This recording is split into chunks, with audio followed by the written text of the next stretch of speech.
Thune. Madam Chair, I think as you and your staff know, I filed an amendment to both the bill we just voted on, the Special Investigator Bill, and the Fisher-Grassley bill, dealing with mandatory country of origin labeling.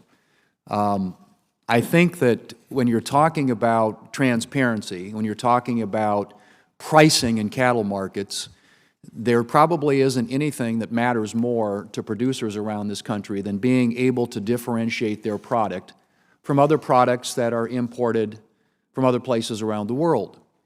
And when it comes to the underlying bill that we're going to be voting on here momentarily, there are issues that, at least in my state, we've been through several farm bills that I've actually now been involved with 4. The one we're heading into would be my 5th, going back to our days in the House of Representatives. And I keep a very close relationship with our agricultural groups in South Dakota. And on this particular legislation, the Cattle Transparency Markets Bill, my constituency is very divided. I have groups that are for it. I have groups that are against it.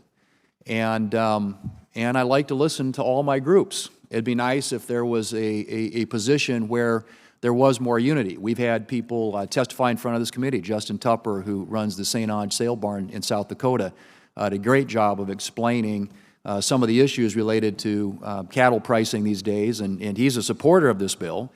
I give his great weight to his opinions on these issues. But we also have organizations in my state that are strongly, and I say strongly, opposed to this bill. The one thing that generally unites them, I would say with one exception in South Dakota, is their support for mandatory country of origin labeling. And I think the reason for that is very simple. We label everything in this country.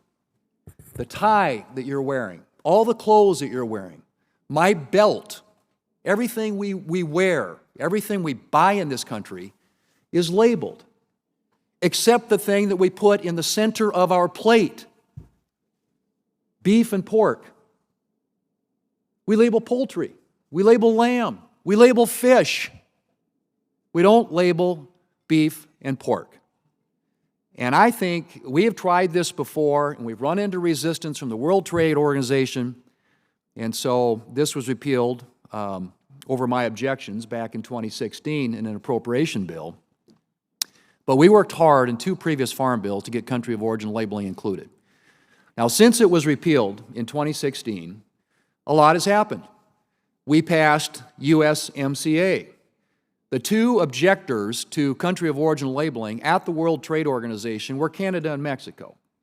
And the World Trade Organization found that there were technical barriers related to segregating and record keeping around that. Well, since then, we've passed a trade agreement that is very beneficial to both of those countries.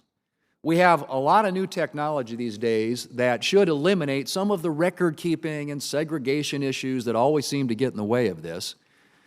And Senator Tester and I, who introduced this bill, designed it so that USTR and the Department of Agriculture could write the bill in a way that is WTO compliant. In the past, it's been us, Congress, who has written the meat labeling bill, and when it got voted down at the WTO, obviously, there was a movement here to try and repeal it, which happened. But I would argue that if we're going to do this in the right way, let's give the USTR, the United States Trade Representative's Office, and USDA an opportunity to collaborate. And our bill allows them 1 year to do that. 1 year to work in a way that would create a labeling regime in this country that would survive a challenge at the World Trade Organization, that they would be willing to go and fight for at the World Trade Organization. I just get tired of kowtowing to the World Trade Organization. It seems, it's just insane to me that we don't have the very thing that we put in the center of our plate labeled when everything else that comes into this country has to be labeled.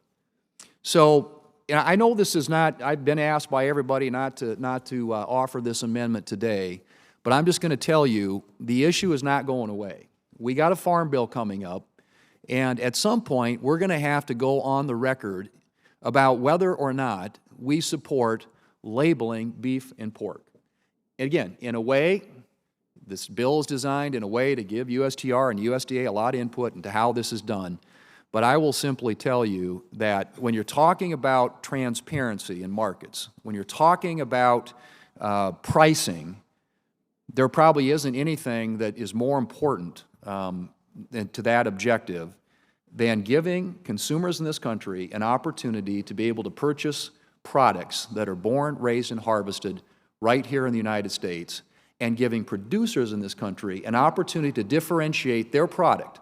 When South Dakota livestock producers are proud of what they raise and grow, they are proud of the products that they produce, and they would love the opportunity to differentiate their product from other things around the world, just like every other product that comes into this country.